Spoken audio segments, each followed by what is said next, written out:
जो राज्य में जो 1932 के खतियान हो या 60-40 के मुद्दा हो, कुल मिलाकर हमने के अपन आने वाला भविष्य के अस्तित्व के लड़ाई लड़ो। आर सरकार चाहे केंद्र के रहे या राज्य के चुपचाप तमाशा भी नहीं के देख रहा है। डीसी और एसपी के पत्नी 95,000 के सैलरी में नौकरी कर रहे हैं। यानी जब भी वेदांता के नाम आवाला लोग मुआवजा खातिर पर कहाँ उठा ले कि हम मुआवजा लिए पारबे कि नहीं। हमने 15 लाख मुआवजा बस 5 दिन पहले दिया दिल्ली कि सुना था कोई राधा की चुनरी सलमा बेगम सीती थी। एक थी चिड़िया जो मस्जिद से दाना चुगकर मंदिर में पानी पीती थी कि सुना था कोई राधा की चुनरी सलमा बेगम सीती थी। अरे एक था प्रेमचंद जो बच्चों को ईदगाह सुनाता था। एक था प्रेमचंद जो बच्चों को ईदगाह सुनाता था और एक था रसखान जो रघुपति राघव गाता था। और आज एक बार फिर से समय आया है आपसी मतभेदों को भुलाकर अपने आने वाली पीढ़ी के लिए आंदोलन करके उनके अधिकार को जीवंत रखने की। आज बीते साल भर से हमने के आंदोलन भय रहा है। धनबाद और बोकारो के सरजमी से आंदोलन के आगाज है तो बड़ी करीब से हमने आंदोलन के देख ली है। आज चूंकि हमने जन माटी में जन धरती में खड़ा ही है, यहाँ के लोग के संबंध ही आंदोलन से रहा है। कहा कि विस्थापन के दर्द रहे, चाहे बीएसएल रहे या फिर अन्य फैक्ट्री कंपनी रहे, और माध्यम से हमने के लोग यहाँ हमेशा दर्द देख ले है। तो आज जो राज्य में जो 1932 के खतियान हो या 60-40 के मुद्दा हो, कुल मिलाकर हमने के अपन आने वाला भविष्य के अस्तित्व के लड़ाई लड़ो। आज यदि आने वाला पीढ़ी खातिर हमने नहीं लड़ाया तो शायद अपनी हमने से सवाल कर तो कि जब आंदोलन भे वाले तो हमने कहाँ हले। आज 1932 के खतियान रहे या भाषा आंदोलन रहे या 60-40 के नियोजन नीति रहे, ये बीएसएल है जगर में एक नारा गूंजल है कि जब तक बीएसएल कर चिमनी में धुआं रहते तब तक रैयत के पास नौकरी रहते। आज कितना दुर्भाग्य के विषय, आज हमारे यहाँ के रैयत दर बदर के ठोकर खाए रहा है। आज हमारे यहाँ के विस्थापित दर बदर के ठोकर खाए रहा है। कभी बूढ़ा खाप में तो कभी धनगरी में उमार खाए रहा है। आज सरकार चाहे केंद्र के रहे या राज्य के चुपचाप तमाशा भी नहीं के देख रहा है, जो कि हमने खातिर बहुत ही दुर्भाग्य के विषय है। तो आज एक ऐसा मुकाम में हमने खड़ा है कि इस आंदोलन के प्रत्येक नौजवान रहे, वृद्ध रहे, महिला रहे और करीब से समझे थे। और आज ये आंदोलन में बहुत सारा बदलाव है।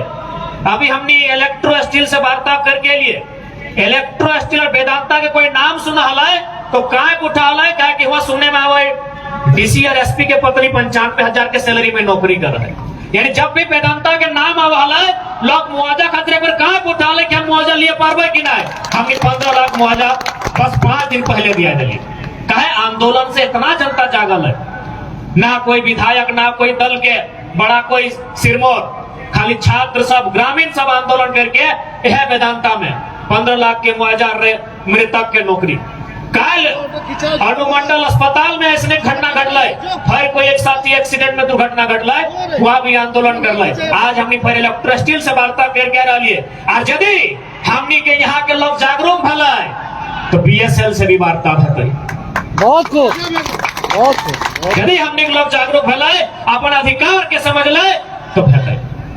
आज यदि आज नहीं समझ ला, आज जागरूक नहीं भला तो इसने टुकड़ा में हमने के आज प्रशासनिक दबाव के माध्यम से तितर बितर करे के काम करते। जो कि आज इस कार्यक्रम के हमने सुने ले लिए तो विशेष ज्यादा कुछ नहीं कहबे, बस ऐसे कहबे कि आज जन कार्यक्रम में हमने उपस्थित भैली भारत के खूबसूरती लगे कि सुना था कोई राधा की चुनरी सलमा बेगम सीती थी।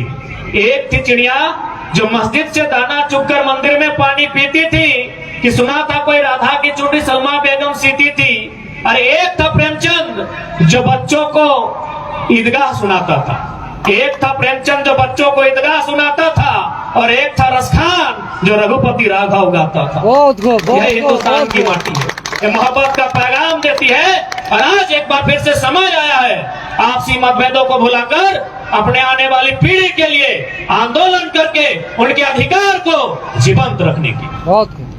और ये हम नहीं कह रहे हैं, हमारे देश के 5वें प्रधानमंत्री माननीय चौधरी चरण सिंह कहते थे कि अरे ओ किसानों, एक नजर रखना खेत खलिहान पर और दूसरी नजर रखना लाल किला के मचान पर। क्या अर्थ था इसका कि एक नजर खेत खलिहान में?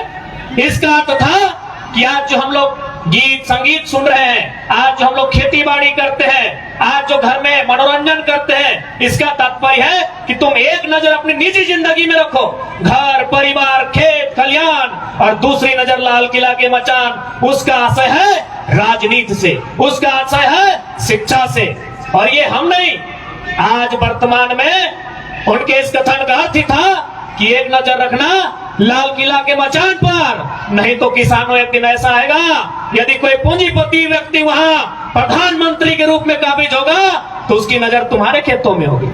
और उसी का ताजा उदाहरण है किसान आंदोलन, क्योंकि वो भारतीय संविधान आर्टिकल 123 के अनुसार आया था। और राष्ट्रपति का ये विशेष अध्यादेश होता है, भारतीय संविधान आर्टिकल 123, राष्ट्रपति 123 का हवाला तभी दे सकते हैं जब देश में कोई आपदा आए, जब देश में कोई बाहरी देश आक्रमण करे, तब राष्ट्रपति 1, 2, 3 का प्रयोग कर सकते हैं। कृषि कानून बनाने के लिए 1, 2, 3 का प्रयोग हुआ, मतलब आप समझ सकते हैं चौधरी चरण सिंह की वो कहावत कि एक नजर खेत खलिहान में, दूजी लाल किला के मचान में। आज देश के प्रधानमंत्री चरितार्थ कर रहे हैं, क्योंकि अडानी के पूज्य पिता बन चुके हैं। बहुत खूब। इसलिए आज किसान वर्ग, हम लोग जितने लोग बैठे हैं, हमारा मजहब एक अलग हो सकता है, हमारी जाति अलग हो सकती है, हमारा गांव अलग हो सकता है, लेकिन हम हैं किसान परिवार से, हम हैं मजदूर परिवार से, हम हैं एक मध्यम क्लास से, हम हैं एक मिडिल क्लास फैमिली से।